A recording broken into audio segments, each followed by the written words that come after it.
make a name, like a huh?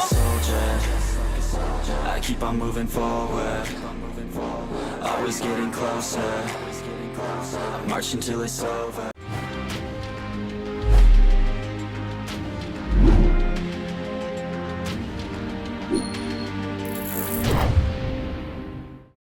If you wanna play casino, go visit Tibia Play, play roulette, dice, crash and use my affiliate link to support the channel.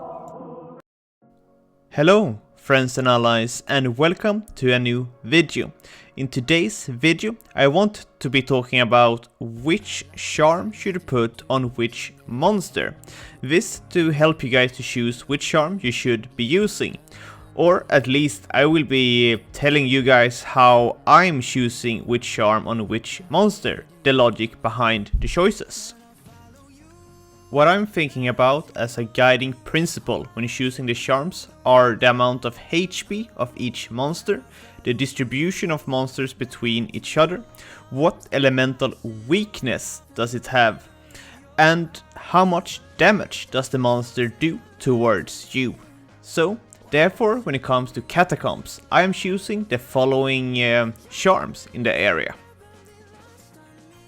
With a quick look into the encyclopedia, we find out how much hit points each monster have and also which elemental they are weak towards. So this is guiding us towards our choices.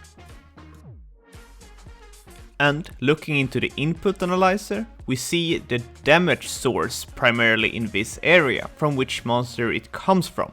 And remember that the input analyzer only lasts for 5 minutes, so depending on where you are in this one, this is changing rather rapidly.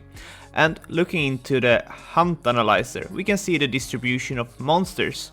And we see that in this case, Hellspawn is the dominant monster. And some general thinking when it comes to charms.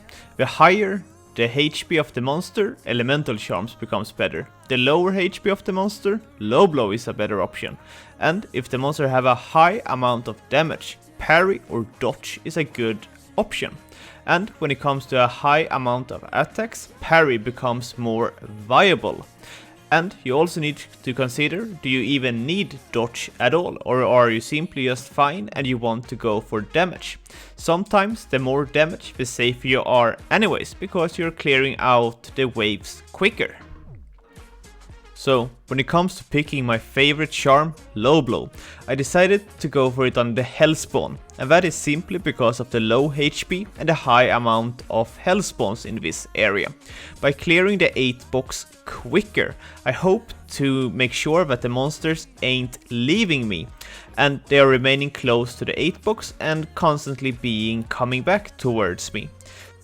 And when it comes to choosing the charms for Destroyer and Grim Reaper, as you can see for the Grim Reapers, a good option is Sap, Holy and Fire, and for Destroyer it's Holy and Ice.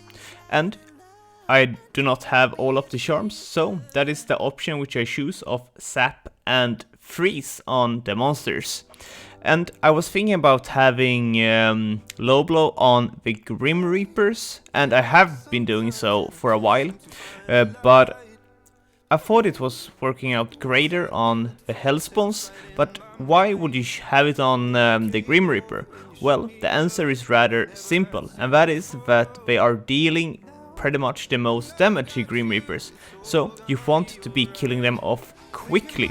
So it becomes a little bit safer than having the low blow on the Grim Reaper, but I think the experience is increasing by having it on the Hellspawn.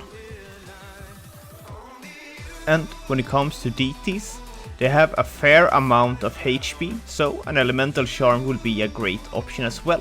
But I have decided to go for parry because of the auto attacks and the knives which they throw. And they deal a high percentage of the damage in here, so I think parry is the better option when it comes to an area like this.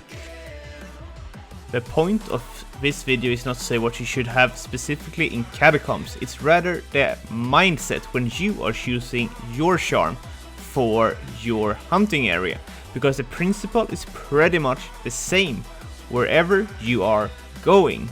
And it's highly important that you understand the concept of which charm you should be choosing, because it depends on so many factors. with the guiding principles. I hope I helped you guys in some sort of way, helping you with charms to buy and how to put the charms. And I will also notice that it's depending on spawn to spawn as well. You are changing your opinion depending on certain things, but the guiding principles are generally applicable on all hunting areas, similar to Asuras or towards Roshamul or Rosha West. You are putting the charms depending on the amount of HP, distribution of monster, the amount of damage, and so on and so on. And you know, their elemental weakness. With this video, I hope I helped you guys picking the right charms to buy and how you're putting the charms. And don't forget to check out Tibia Play. I will put a link in the description, and I will also in every video from now on put on giveaway codes which you could be using on the website. So enjoy. Thank you guys very much for watching. Happy charming, happy hunting, and I will see you guys in the next video.